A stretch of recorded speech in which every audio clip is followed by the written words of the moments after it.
Hey everyone, it's Al Rasta channel again. This time, we'll continue with the First Order, the continuation of the Donghua series you've been waiting for. We recommend that you watch the previous episode first if you haven't already so you can follow the story. Actually, if you've already seen it, let's jump ahead to the story.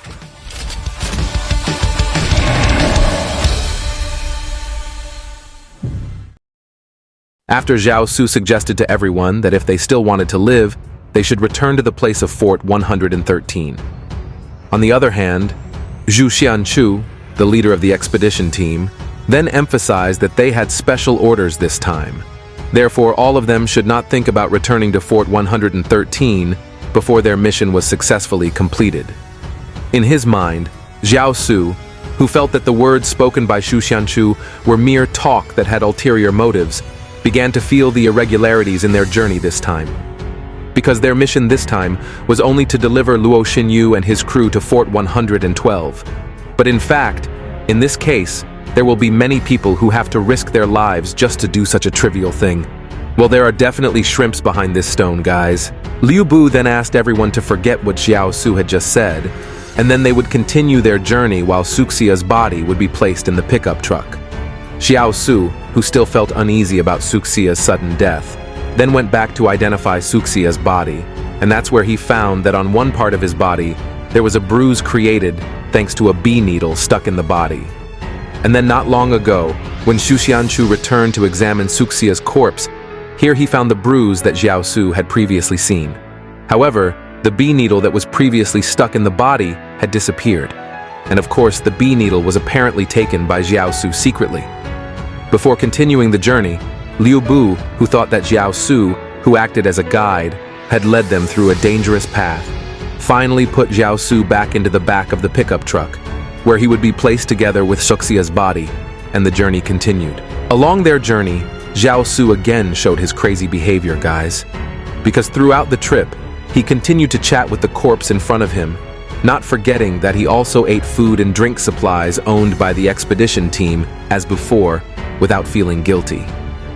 Xiaosu, who continued to talk during the trip, of course, made the soldiers who were at the front of the car wonder who he was actually chatting with. Trying to think positively, they also assumed that maybe Xiaosu was talking alone, even though he was talking to the corpse guys.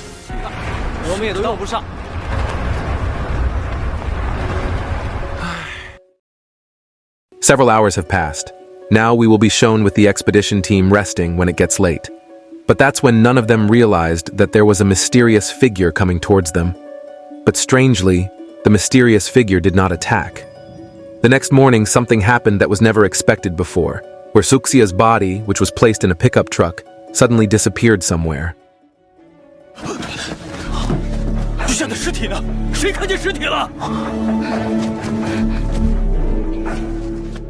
At the same time, there was also a horrible roar coming from the other direction.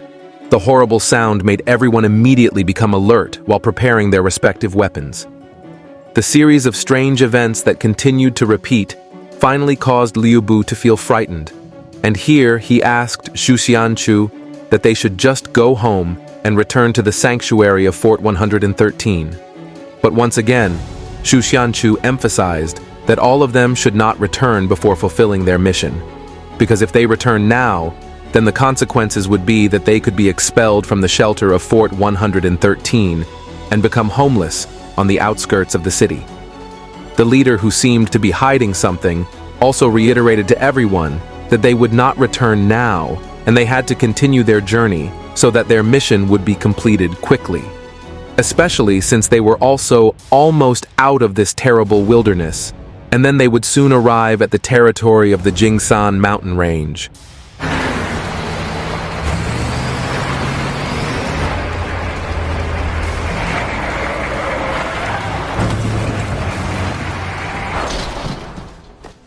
After resuming the journey, the expedition team finally made it out of the forest.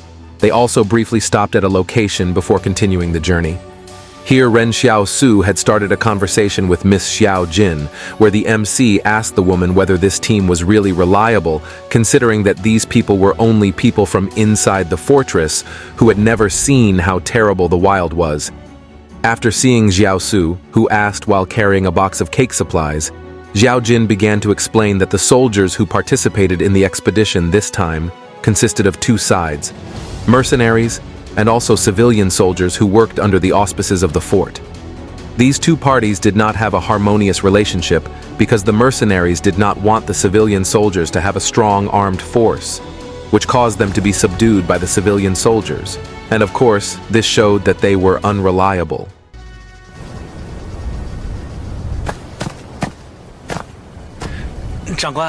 From the other direction, Liu Bu, who was still trying to persuade Zhu Xianchu not to continue the journey, could not stop the leader from continuing his mission. Zhu Xianchu, who acted as the leader of the expedition team this time, thought that Liu Bu had no right to question the decision made by the commander. Liu Bu here is also surprised that winter is almost here, but why is the weather so hot when they are going north? Xiaosu then explained that right in front of them were several volcanoes that were still active, and that's what caused the weather to get hotter as they approached the mountainous area. However, Liu Bu's focus was immediately on Xiaosu, who was carrying a box of cakes, and it turned out that the cakes in the box carried by Xiaosu had run out. Xiaosu casually replied that because he was told to sit at the back alone, he felt bored, so he just ate the cake that was there. Of course, Xiaosu's actions made Liu Bu feel annoyed, but before the man vented his annoyance to Xiaosu, suddenly from another direction, a gust of wind appeared with a terrible sound that was large enough to make everyone become alert.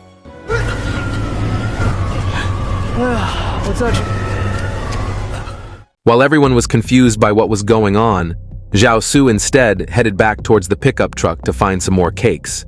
Here, Luo Xinyu, the lady singer, felt if Xiaosu, who knew something related to the sound, asked what exactly it was. And then explained by Xiaosu, not far ahead of them was the Golden Canyon that they had to go through before going further into the Jinsan Mountain. And the terrible sound before was the sound of the wind crossing the canyon. So according to him, it was not a sign of danger they should be aware of.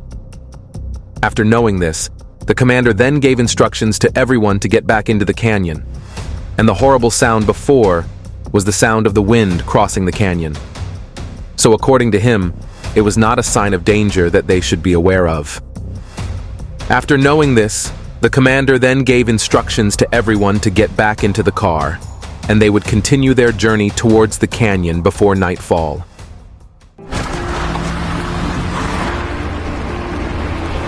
During his journey to the canyon, Xiaosu had thought about why Suxia's corpse had disappeared somewhere. If it was taken by the beasts, Zhao Jin and himself should have been able to realize the arrival of the beasts. And if it was taken by the enemy, then why didn't the enemy, he meant attack the people who were still alive? That's what continued to haunt Xiaosu's mind throughout his journey. Until finally, they all arrived right in front of the entrance to the canyon, which was filled with stormy winds.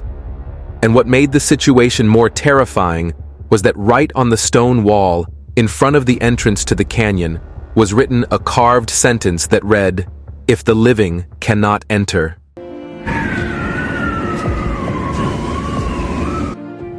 Zhu Xianchu then asked Xiaosu about who carved the sentence.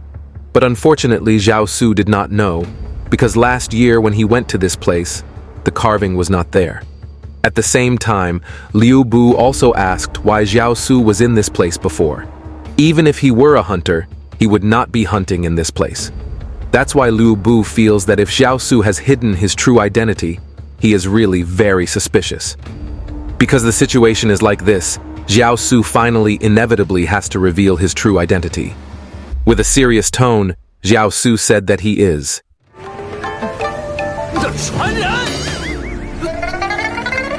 Well, of course, none of them believe that Xiaosu is a descendant of a dragon. Zhu Xianchu, who felt that Xiaosu had a lot of things that he still had not explained, once again asked, why Xiaosu, and what was the purpose of coming to Mount Jingsan a year ago? And so that Xiaosu would say what he had been hiding, Zhu Xianchu was together with his subordinates, who pointed Xiaosu with weapons owned by his subordinate soldiers. And in the end, Xiaosu explained the real facts. The reason why he could get to Mount Jingsan was because he was chased by a group of wolves. But here, Liu Bu didn't even believe it, because how could Xiaosu, who was chased by a group of wolves alone, still be alive until now? It was something that really couldn't be understood logically.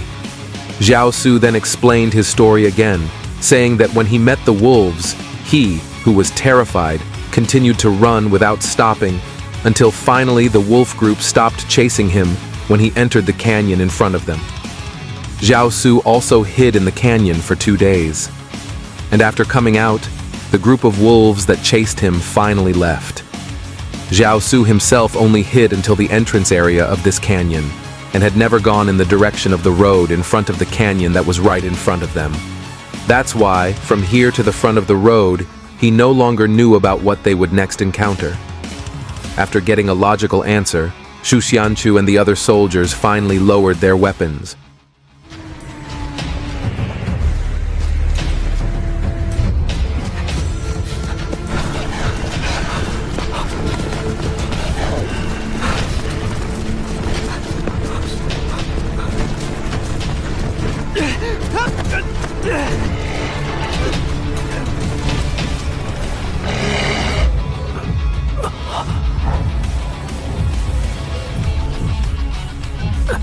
The situation where Xiaosu tried to escape from the pursuit of the wolf pack was also the beginning of his starting to feel pain in his head, which caused him to enter a room that gave his special abilities. Xiaosu also wondered what exactly his power had to do with the inside of the canyon. Instead of thinking about the dizzying thing, let's look at the beautiful face of Yang Xiaojin first. At the same time, from another direction, the soldiers began to discuss something related to what is called supernatural power or superpower. But here, Xu Xianchu, who heard it, immediately told the soldiers to be silent because what they were discussing was a military secret that should not be disclosed to the public. But the mercenary with one eye patch, who was part of the mercenaries, felt that their conversation would not be a problem, because the fact that they were sent to a dangerous place like this indicated that they had been thrown out of the fort. And even if the mission was successfully completed, Xu Xianchu's chief would not be able to find a place for them in the fort, as they were only used as sacrifices. And from here on, the internal conflicts among the expedition team began to grow, and would further cause the expedition team to become a less solid team, which would be divided into several camps. Because Xiaosu, who was their guide, could no longer guide the way, Liu Bu also felt that their journey would be more dangerous if they continued. The leader, who also felt the same way, would finally try to share his thoughts and discuss the matter by making a decision by deliberation while camping in this place because it was getting late.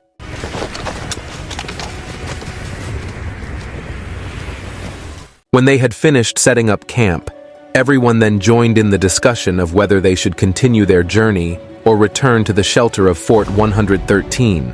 This had to be determined because they were in a dilemma. Because if they pass through this canyon, then there is a possibility that they will be faced with dangers that are still unknown. But if they were to return to the place of Fort 113, then they would also have to return to encounter the dangers of passing through the forest as before. According to Miss Luo Xinyu, although the forest did indeed hold dangers, they were able to pass through it, even if there were casualties. Whereas that canyon in front of them still had unknown dangers, so it was wiser for them to choose to stop here and return home to the shelter of Fort 113. The lady also said that if the commander still felt hesitant to return because the mission had failed, the lady would help him so that Xu Xianchu would not lose his title as a civilian soldier by using the lady's relationship. And so the final decision was made. Since it was too dangerous for them to go through the canyon with its unknown dangers, they agreed to rest for the night and return home the next morning. However, before they all left to rest in the direction of the pickup truck, there was suddenly a very mysterious movement, causing everyone to immediately become alert while preparing their respective weapons. While those who did not have weapons immediately took cover behind those who carried weapons.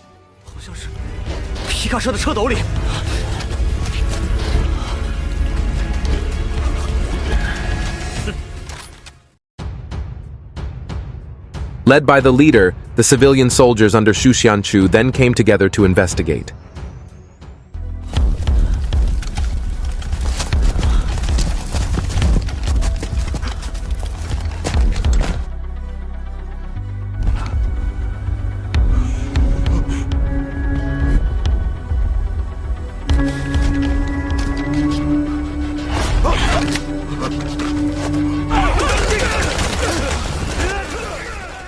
When one of them was attacked by a monster, the civilian soldiers immediately opened fire randomly at the pickup truck. And when the situation was deemed safe, Xu Xianchu then instructed his subordinates to stop firing. From here it was discovered that the figure that had made mysterious movements before was a mutated big rat. Here, they also wondered, how could it be possible that the rat could grow to the size of almost half the body of an adult? It was very terrible, bro, but that was just the beginning of the terrible events that happened that night. Because not long ago, from another direction not far from there, began to be heard a familiar howl. And of course, the sound of the howl came from a wolf who certainly came with his pack, where this wolf pack had been targeting the expedition team since long ago, following them from behind without being noticed. The number of wolf packs that were far greater when compared to the expedition team group made Xiaosu realize that there would be no hope of winning the fight if they chose to fight these creatures.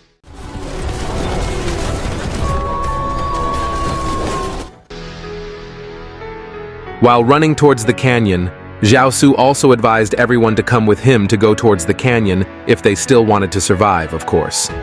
After picking up the corpses of the dead rats, Xiaosu then ran first towards the canyon, leaving the others behind, followed by the expedition team, who went towards the canyon while carrying their cars.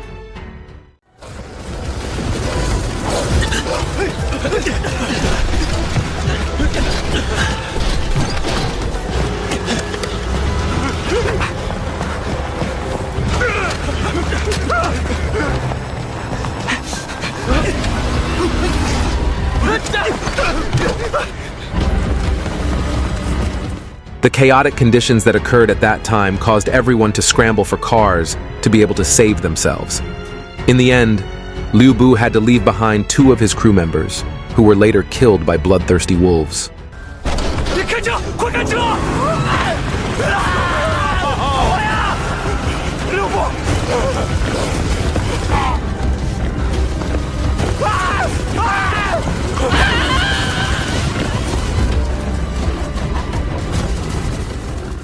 In the middle of his escape, a car appeared, which turned out to be driven by the lady in the hat, Yang Xiaojin, where the woman told Xiaosu to get into the car and force himself in while pointing her gun.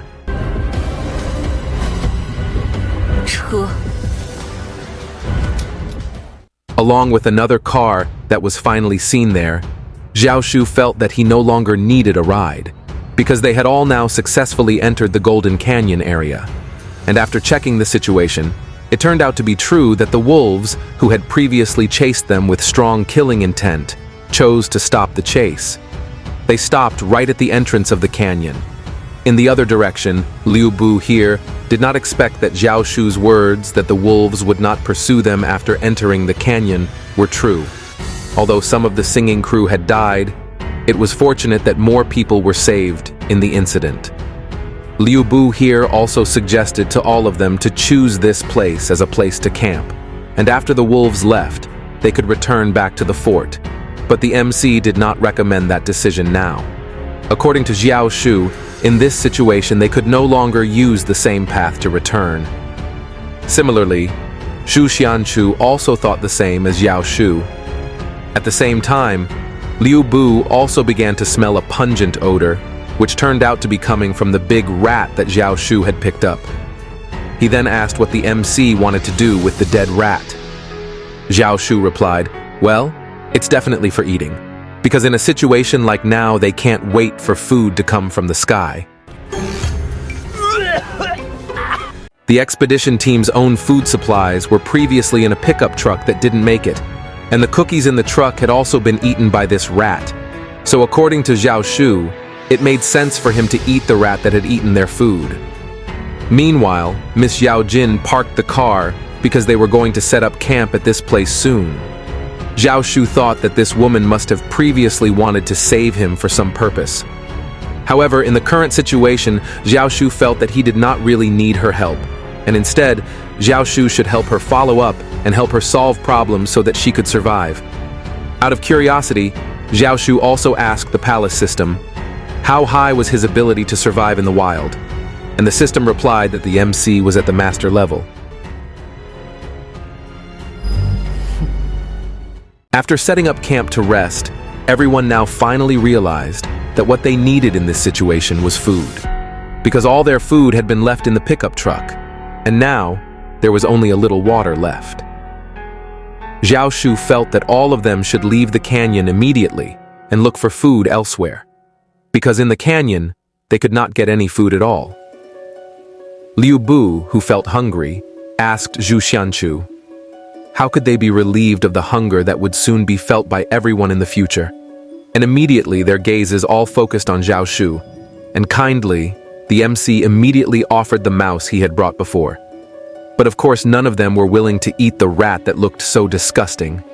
Rather than everyone starving, Zhu Xianchu asked everyone to go to bed and get some rest, because the next morning they would immediately continue their journey and get out of this golden canyon.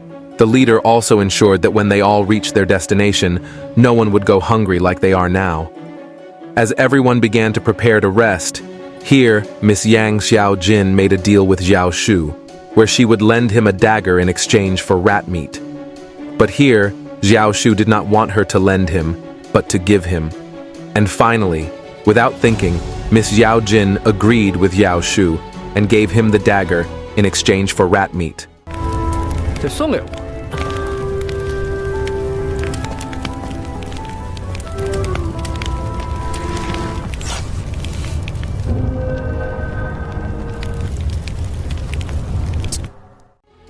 But while Xiaosu was looking at his new weapon, he began to feel an odd movement from another direction. To be sure, he checked it out and looked at the canyon walls.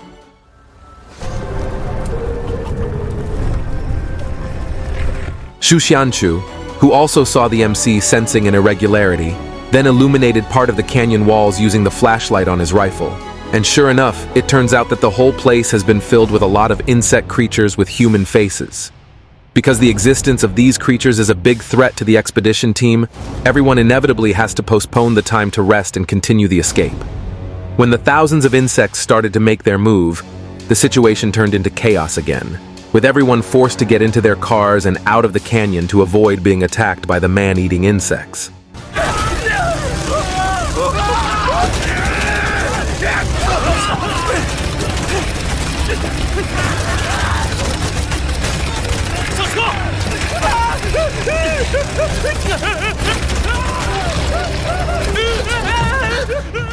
After dropping the rat meat he was carrying, Xiaosu, who also couldn't find a ride at the time, immediately picked up a driver who was being attacked by insects.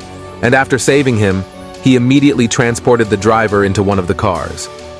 But unfortunately, Xiaosu put the driver in the wrong car, because the car was not the driver's car, so he didn't have the key. While the driver's car is right next to this one car. Therefore, without wasting much time, the MC returned to transport the driver whose leg was injured into the car that should be. In the midst of this chaotic situation, Xiaosu also had a mission from the system that asked him to save at least 10 people. However, in an emergency situation like this, Xiaosu does not have much time to complete his mission.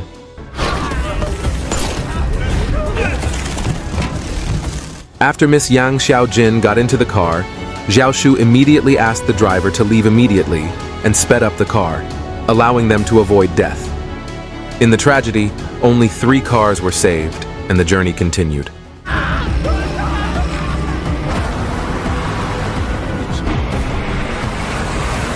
Here the driver thanked Xiaosu, because without him, the driver would not have been able to survive until now. The thank you from the driver made Xiaosu earn 1 point for sincere gratitude. Here Xiaosu said that the driver did not need to thank him because Xiaosu only needed a driver in the previous condition. While apologizing for his past actions, the driver said that he didn't care about the reason why Xiaosu wanted to save him. And he expressed his gratitude again, instantly earning Xiaosu another point. Because he was still not satisfied, Xiaosu asked the driver for another thank you frontally. But this time, what Xiaosu did began to cause unrest for other passengers. So Xiaosu did not continue. And shortly after, the palace system reported that Xiaosu had just completed the previously assigned mission, and in return, he received a power-up point. This was an unexpected result, as he had not given much thought to completing this mission. But since there happened to be 10 people alive, the mission was considered completed. In the middle of the road, people who saw the surrounding area from inside the car were immediately creeped out. When they crossed the interior of the canyon, there were human bodies everywhere. Xiaosu assumed that these were probably the victims who died after being confronted by thousands of human-faced insects. 这恐怕都是那人面虫干的。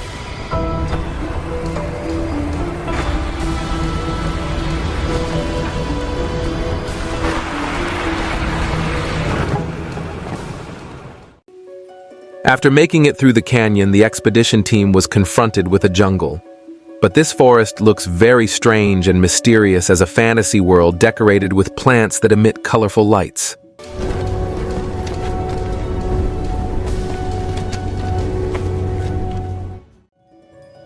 From one of the trees, a leaf that emitted golden beads of light fell down and began to attract the driver's attention.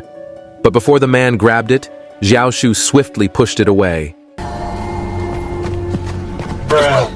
Not without reason, where Xiaosu did this so that the driver was spared from the danger that was still unknown. In addition, all of them who were there were also advised by the MC not to just hold objects found in this very strange forest. From the many people who participated in the expedition, now there are only 10 people left, adding the MC 1 to 11. This fact made Liu Bu start to complain to Xu Xianchu because as a leader, he chose to continue the journey instead of returning home to Fort 113. Because of this decision, many people had to be sacrificed. Liu Bu is also angry with Miss Luo Xinyu for taking the risk to leave the fort and take this dangerous journey. Even though the arrogant man had previously forbidden her, this situation caused a bit of conflict between the two. But before the situation got any murkier, Xu Xianchu explained that the reason why they had to continue their journey and go further into the canyon was because they had no other choice. And according to him, for now, the most important thing is for them to work together in order to get through the difficult times that they are currently facing. Along with that, Xu Xianchu also instructed everyone to rest and set up camp in this place. After setting up a resting place, here Miss Singer asked Xu Xianchu, what exactly was the purpose of the man entering into the Jingshan Mountains? Similarly, Liu Bu also asked what exactly was the leader's mission and why he had to keep it a secret so far. Liu Bu also continued to corner Xu Xianchu, who was considered to be the problem that had caused many lives to be lost during the journey. However, Xu Xianchu, who was undaunted by Liu Bu's words, said that even without his mission, the people brought by Luo Xinyu would still die in the end. And all the statements made by Liu Bu were just to clear his own name by blaming others. And that's when everyone's focus suddenly shifted to Miss Xiao Jin, who came to Xiaosu's side and said that she was very hungry. After a moment of silence, Xiaosu finally recalled the agreement they had previously made. Xiaosu treated Miss Xiao Jin like a queen who only needed to sit for a while Xiaosu would find her food.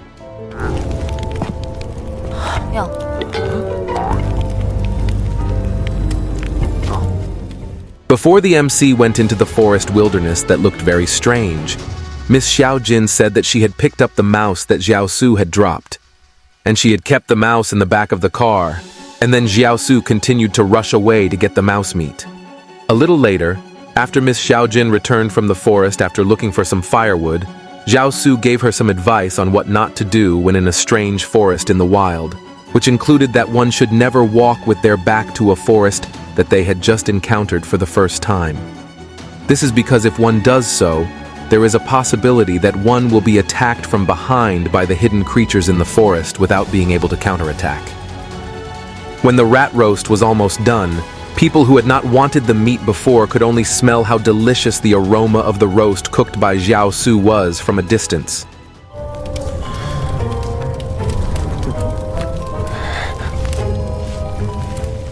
As Xiaosu threw the unused meat into the forest, Liu Bu, with a frustrated look on his face, asked why Xiaosu threw the meat away.